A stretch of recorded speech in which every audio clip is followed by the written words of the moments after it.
It's 2021, a brand new year, so what better way to celebrate than to take a look back at the previous year? I'm John Redland with my 10 favorite horror movies of 2020 with some honorable mentions. Now, I talked about some of these on my favorite movies of the year list, so you can check that out, and also full reviews of every single one of these movies are available on the Real Honest Movie Reviews playlist. So I'm not going to go into these in all fine detail, but since I love horror movies and I watch 138 2020 releases and a lot of horror movies, I'm also going to do the flip side and do 10 least favorite horror movies of 2020. That's going to be a whole lot of fun to sink my teeth into. But there's actually been some pretty good ones, and some that surprised me. Some that I thought were going to be shit that actually turned out to be pretty damn good. And so I'm just going to go into the honorable mentions. Underwater, really damn good claustrophobic film with Kristen Stewart. I really like Kristen Stewart. I think that she actually gets a bit of a bad rap, and I thought this was nice, good, atmospheric. I thought the trailer looked like shit. I thought that it was going to be really goddamn bad. The whole underwater thing, even though, I have a bit of an issue with claustrophobic movies. I was like, okay, this could be kind of chilly, and it actually turned out to be pretty damn fun. Now, it was nothing groundbreaking, but quite good. Host, which is on Shudder and is really goddamn good as far as making a film during the whole pandemic. The way they did it was actually pretty damn good. The Invisible Man. Hey, Blumhouse actually did something good. And then they did Fantasy Island. So, and I wonder what list that one's going to be on. Spoiler, it's pretty high on the least favorite list.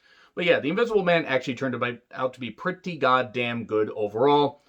Made good use of its $7 million budget. Very creepy, very atmospheric. And then we get The Binding. Pretty damn good Netflix foreign film. I mean, nice psychological thriller with some good spoopy, ghostly haunting shit, and actually with some pretty damn good stuff. And then The Platform. The Platform was really one that surprised me. I heard a lot about it, and it's, got some subtle social commentary and everything, but this was pretty damn good. So really, check out The Platform. In fact, I would say, out of all of them, check out The Platform first. Now, we get to number 10, 32 Malisana Street. And this is on Shudder. This one surprised me. I didn't know what to necessarily expect. Family in a haunted apartment complex, and there's a ghost that's, that is trying to get at children. But why is the ghost trying to get at children? The atmosphere, and I'm going to talk about atmosphere in a lot of these movies, but the atmosphere in this was particularly good. The way they made the apartment almost feel alive. And what really sold me on it, the acting was pretty damn good. Now, it is a foreign movie. Turn on the captions and enjoy it. It is a whole lot of fun. The acting is pretty damn good, but it's the motives they gave for why the spirit, why, the ghosts did what they did. And I'm not going to spoil it here, but why they did what they did is actually pretty damn good and almost made you a little bit sympathetic, except for the fact they were murderous ghosts that, ghostly spirit that wanted to, do bad things, but you kind of understood. So it's a bit of a toss-up. Like, should I feel bad or should I, oh no, there's something really vile going on, but maybe it sort of makes sense. We then get to Starlight. Scout Taylor Compton. Fucking Christ, she is gorgeous. She was great in this, and this movie should have not worked at all. I actually thought that I was going to hate this one. But it turned out to be a whole lot of fun because it was simple.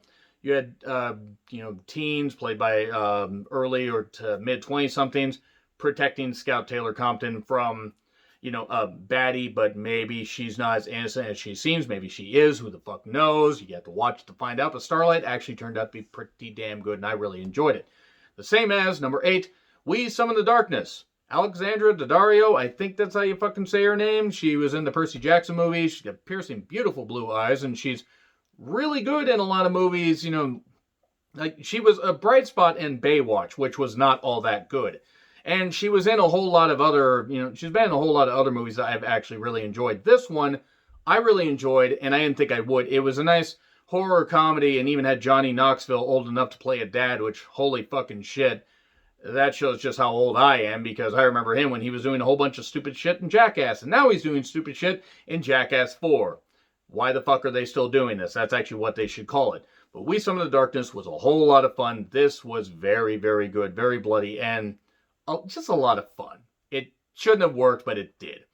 And then we get to Scare Me. This is also on Shudder. It's 2 people in the middle of a snowstorm in a cabin. They, share ghost stories. They order pizza, and things get a little bit weird. But it's really good shit. It's just 2 people sharing ghost stories, and the way they do it, and the use of the small budget and the atmosphere, there's that word again. They did a really damn good job here. I really enjoyed Scare Me. It wasn't quite as good as I think everybody said. That's my personal opinion. I wanted to rank this a little bit higher. I had to rank it only at number 7. But as far as hype, I feel it lived up to it. Maybe it didn't exceed it. But this was about as good as, you could get with a movie that's just two people sharing ghost stories. And, it isn't like Are You Afraid of the Dark, which actually was pretty entertaining. I love the one about the basement where you play the loud rock music and the demon comes out, even though it was just two glowing eyes that came at you like that. And if you know what I'm talking about, you're a fucking nerd for TV just like I am. So now we get to Bad Hair, a Hulu original about killer weaves. Oh, she's a killer weave.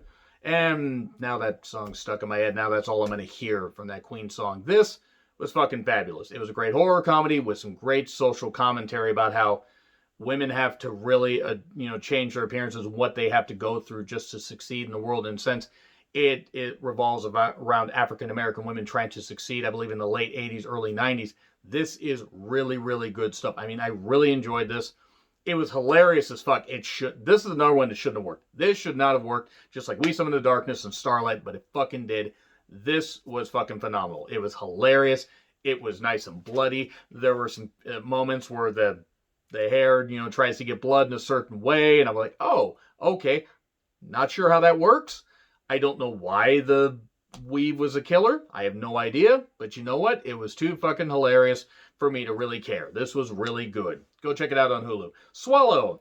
So, a lady who's in a perfect marriage, has everything she wants, starts swallowing weird objects. And it's a psychological thriller horror that really has a great performance by the lead actress, who's unfortunately her name escapes me. I thought she was discount Jennifer Lawrence, which I feel bad about saying because she actually was, pretty good in this movie. So is Jennifer Lawrence. No hate here. But she did a really good job anchoring this movie. And as far as its runtime, it just shows the deep-seated psychological trauma somebody could go through as to why they're suddenly doing something and there's no reason why. And I'm talking objects like she's swallowing objects you shouldn't swallow. Like a pushpin. You shouldn't fucking do that. Don't ever fucking swallow a pushpin, kids. What the fuck's wrong with you? Why are you doing that? Stop. Get your parents to stop you. But Swallow is really damn good. Had a pretty damn good ending because, boy, it just really is haunting. It stuck with me. I mean, I remember watching this holy shit. This is really good. You see what else that lead actress is in and watching her more stuff. Now we get to Spontaneous. The most recent, addition on this list because I just watched this a couple weeks ago. And this was damn good. Really damn good. Students start spontaneously combusting. It's really about it. And it's a great horror comedy that it was from the writer of The Babysitter, the first Babysitter, and it's just really, really fucking good. Apparently he also wrote Love and Monsters, which isn't a horror movie that I need to watch. I've missed out on a whole lot of 2020 releases because I was too busy watching 138 of these damn things. But Spontaneous is really damn fun. The lead actress, she's great. It gives you just enough of okay, we have a student spontaneously combust. It eases back. It goes into a bit of a romance, goes into comedy, and then it goes right back to the horror, and it just melds these three genres so damn well. So check it out. Well worth it. I think it was a couple bucks. It was a couple bucks on Amazon. It was really worth it. Then we get Color Out of Space. Nicolas Cage at his craziest in H.P. Lovecraft, inspired film that really shouldn't have worked. The body horror, the comedy. Nicolas Cage is throwing, rotten produce, when he's trying to grow something and it's all mutated because of a meteor that crashes into his goddamn farmland and feed your mother, that kind of line. You know what I'm talking about if you've seen the movie. It's just so bonkers, so ridiculous. He is absolutely insane in this. It's fucking great. I almost put this at the top, but I couldn't quite. But Color Out of Space, if you got a Shudder subscription, it's on there. I might even buy it on Blu-ray. It's really that goddamn good. It is so fucking phenomenal. Stupid. Fucking stupid. But really phenomenal. And then we get to The Cleansing Hour, also on Shudder. Yes, maybe I will marry Shudder. Shut up. Cleansing Hour basically is about exorcisms turned on their ear and turned on their head and then ripped apart. And boy, this thing was bloody. And also was the perfect, use of a small budget as far as a, guy playing a priest, doing exorcisms on live stream to try and gain viewers. He wanted to gain all this stuff. He wanted to gain popularity so he could get money and he could, do this. And, well, an exorcism ends up actually turning out to be legit, and all this stuff kind of goes down. It has a hell of a goddamn ending. I really loved it. I thought it was great from beginning to end. Now, I thought, there was a bit of a left turn in the third act and everything. Like, holy shit, we're going here. I thought I was going to hate this just based solely on the description. I turned out to love it. It's great.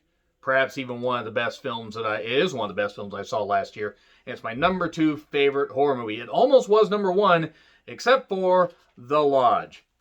I own that. I own that on Blu-ray, and I'm so fucking happy I do. It really was fucking chilling and scary and everything. Alicia Silverstone was in it in the beginning, and I actually believe I recognized her right away, and I go, holy shit, Alicia Silverstone. I didn't actually know she was still acting, but this fucking haunting of just these kids and not their mother, but their soon-to-be stepmother, who has her own dark secret and everything.